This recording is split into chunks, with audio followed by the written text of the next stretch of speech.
শুরুতে জানিয়ে দিচ্ছি আজকে জরুরি সকল সংবাদ বাংলা সংবাদ। প্রথমে জানাবো ঠাকুরগাঁওয়ে জামায়াতের আমির বলেছেন, ভারত নয় বাংলাদেশের মানুষ ঠিক করবে কে ক্ষমতায় আসবে। এরপর জানাবো আন্দোলনে গুলিবর্ষণের মামলা আসামি করেও এখন আওয়ামী লীগ নেতা নাসিরের নাম বাদ দিতে চান। সর্বশেষ জানাবো বিএনপি জামায়াত বিরোধ বাড়ছে।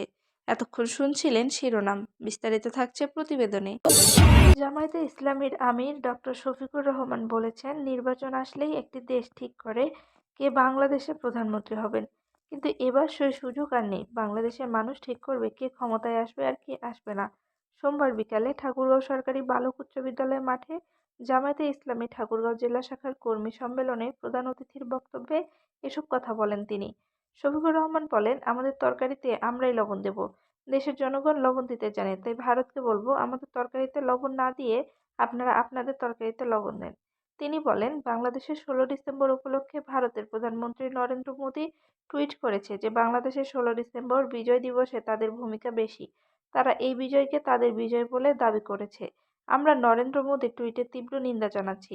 জামায়াতের শীর্ষ এই নেতা বলেন, 15টি বছর আমরা নির্যাতনের শিকার হয়ে প্রতিবাদ করেছি, কিন্তু স্বৈরাচার সরকারের পতন ঘটাতে পারেনি। আমাদের ছেলেমেয়েদের নেতৃত্বে আমরা দেশবাসী ছিলাম, অগ্রভাগে তারাই ছিল। এটা আমাদের গর্বের। 5 আগস্টে বাংলাদেশের মানুষকে স্বাধীনতা ও মুক্তি উপহার দিয়েছে তরুণরা। আগে মানুষ ভয়ের সংস্কৃতির মধ্যে ছিল, মুখ দিয়ে কথা বলতে পারত না, স্বস্তির সাথে নিজের জীবন নিয়ে চলাফেরা করতে পারত না। এখন মানুষ স্বস্তির সাথে সব পারে। জামায়াতের আমির বলেন, বাংলাদেশের প্রতি যাদের ভালোবাসা আছে, দরদ আছে, তারা কখনো দেশ ছেড়ে পালায় না। আপনারা জানেন, জামায়াতে ইসলামের শীর্ষ নেতাদের আওয়ামী লীগ বিনা অপরাধে ফাঁসি দিয়েছে, বিচারিক আদালতের নামে তাদেরকে হত্যা করেছে।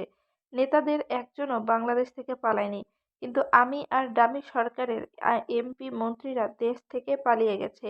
দেশের প্রতি তাদের ভালোবাসা ও দরদ নাই বলেই পালিয়ে গেছে। তারা আবার স্বপ্ন দেখছে দেশে ফেরার। জনগণও চায় আপনারা দেশে আসুন, তারা আপনাদের বিচার করার জন্য অধীর আগ্রহে আছে। শফিকুর রহমান বলেন, অপার সম্ভাবনার একটি দেশ বাংলাদেশ। এই দেশের জমিনের উপরে সবুজ গালিচায় ঢাকা মাটিতে আল্লাহ প্রচুর খনিজ সম্পদ দান করেছেন। এদেশের বাতাস বসবাসের উপযোগী ও অনুকূল। এমন একটি দেশের কেন এমন পরিণতি হলো? এর কারণ হচ্ছে, যারা বিভিন্ন সময় দেশ শাসন করেছেন তারা জনগণের আমানত রক্ষা করেনি। তারা জনগণের আমানতকে নিজের পকেটে ঢুকিয়েছেন। তারা তছরূপ করেছেন, চুরি করেছেন, ডাকাতি করেছেন, জনগণের সম্পদ লুণ্ঠন করেছেন এবং সেই সম্পদ দেশের বাইরে পাচার করেছেন। 15 বছরে 26 লাখ কোটি টাকা বাইরে পাচার করা হয়েছে। কারা পাচার করেছে আপনারা তা জানেন। তিনি আরও বলেন, আমরা এমন একটি দেশ গড়তে চাই যে দেশে কোনো বৈষম্য থাকবে না, সব ধর্মের সব বর্ণের মানুষ মিলেমিশে সমান অধিকারের ভিত্তিতে বসবাস করবে। সর্বক্ষেত্রে দেশাত্মবোধের মাধ্যমে দেশকে উন্নত করতে সচেষ্ট থাকবে। কোনো চাঁদাবাজ, দুষ্কৃতকারী, দুর্নীতিবাজ থাকবে না, কেউ কোনোভাবে অন্যায় স্বীকার করবে না। চট্টগ্রামে বৈষম্য বিরোধী ছাত্র জনতার আন্দোলনে গুলিবর্ষণের ঘটনায় করা একটি মামলা থেকে আসামি নগর আওয়ামী লীগের সাধারণ সম্পাদক ও সাবেক সিটি কর্পোরেশন মেয়র আজম ও নসির উদ্দিনের নাম বাদ দিতে আবেদন করা হয়েছে। সোমবার চট্টগ্রাম মেট্রোপলিটন ম্যাজিস্ট্রেট আদালতে এই আবেদন করেন গুলিতে আহত মামলার বাদী মোহাম্মদ মানিক। গত 5 আগস্টের পর থেকে পলাতক আজম ও নসির উদ্দিন 5 আগস্ট নগরের ডবলমুরিং থানার মনসুরাবাদ এলাকায় একটি মাজারের সামনে বৈষম্যবিরোধী ছাত্র জনতার আন্দোলনে গুলিতে আহত হন বাদী মোহাম্মদ মানিক। এ ঘটনায় 20 নভেম্বর নগরের ডাবলমুরিং থানায় তিনি মামলা করেন। এতে 108 জনের নাম উল্লেখ করা হয়। মামলায় 6 নম্বর আসামি হলেন আজম ও নসির উদ্দিন। এছাড়া সাবেক পররাষ্ট্রমন্ত্রী হাসান মাহমুদ, শিক্ষামন্ত্রী মহিবুল হাসান চৌধুরী, সাবেক মেয়র রেজাউল করিম চৌধুরী, কেন্দ্রীয় যুবলীগ নেতা হেলাল আকবর চৌধুরী সহ আওয়ামী লীগ ও এর অঙ্গ সংগঠনের নেতাকর্মীদের আসামি করা হয়।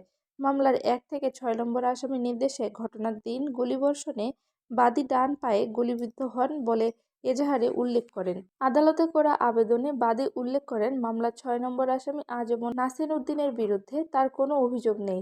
যখন মামলা করেছিলেন তখন বাদীর মানসিক অবস্থা ভালো ছিল না।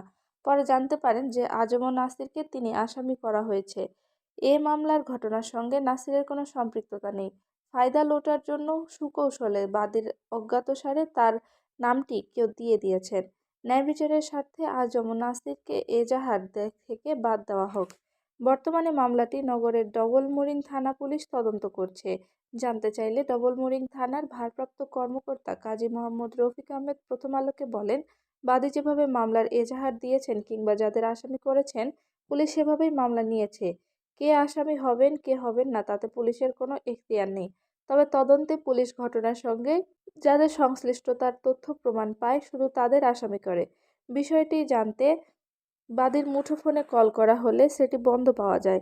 পরে বাদীর আইনজীবী আখিলুর রহমানের সঙ্গে যোগাযোগ করা হলে তিনি প্রথম আলোকে বলেন, বাদী আদালতে আসামি আজম ও নাসিরের নাম বাদ দিতে আবেদন করেছেন।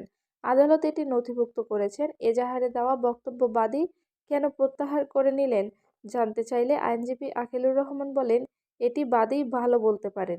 মামলাটি তদন্তকারী কর্মকর্তা ডাবলমুরিং থানার এসআই তীর্থঙ্কর দাস আজ সন্ধ্যায় প্রথম আলোকে বলেন, আদালতে করা আবেদনটি আমরা এখনো পাইনি। বাদী কোনো আসামি জড়িত নন দাবি করলে বিষয়টি আমাদের নলেজে থাকলো। তবে তদন্ত শেষ না হওয়ার আগে কিছু বলা যাবে না। উল্লেখ্য, সারা দেশের মতো চট্টগ্রামের আদালত ও থানাগুলোয় বৈষম্যবিরোধী ছাত্র জনতার আন্দোলনে হতাহতের ঘটনায় অন্তত 50টি মামলা হয়। বেশিরভাগ মামলা হওয়ার আগে এজাহার সামাজিক যোগাযোগ মাধ্যমে ছড়িয়ে পড়ে। মামলা হওয়ার পর অনেকের নাম বাদ যায়।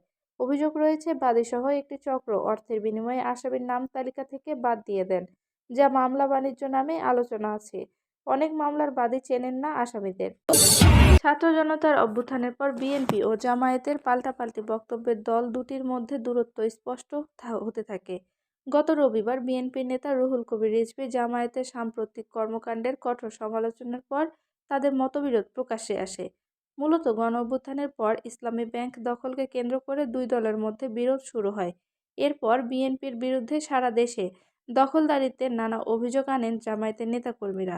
গত রবিবার বিএনপি ও জামায়াতের বিরুদ্ধে ব্যাংকসহ অভিন্ন প্রতিষ্ঠান দখল ও টেন্ডারবাজির সঙ্গে জড়িত থাকার অভিযোগ আনে।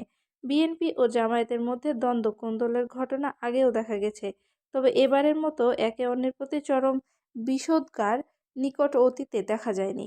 এরপরেও দীর্ঘদিনের দুই মিত্র দলের সম্পর্ক ঠিক কোথায় গিয়ে দাঁড়ায় এ ব্যাপারে চূড়ান্ত কোনো মন্তব্য করতে রাজি হননি দুই দলের নীতি নির্ধারকরা। অভ্যুত্থানের মুখে শেখ হাসিনা দেশ ত্যাগের পর বাংলাদেশের রাজনীতিতে এখন নিষ্ক্রিয় ও আওয়ামী লীগ। এমন পরিস্থিতিতে বিএনপি ও জামায়াতে ইসলামী রাজনীতির মাঠে সরব হওয়ার পর দল দুটির মধ্যে নানা বিষয়ে মতবিরোধ শুরু হয়। শেখ হাসিনার পতনের পর দীর্ঘ 25 বছরের রাজনৈতিক মিত্রদের মধ্যে হঠাৎ কেন এমন বৈরী সম্পর্ক তৈরি হলো তা নিয়েও নানা ধরনের আলোচনা রয়েছে। অনেকে মনে করেন, দুই দলের মধ্যে এমন মতবিরোধ বিভিন্ন সময় দেখা গেছে, তবে তাদের মধ্যে সম্পর্কের ইতি হয়নি। ফলে ভবিষ্যতেও দুই দলের মধ্যে যে সম্পর্ক উষ্ণ হবে তা এখনই বলা যাচ্ছে না।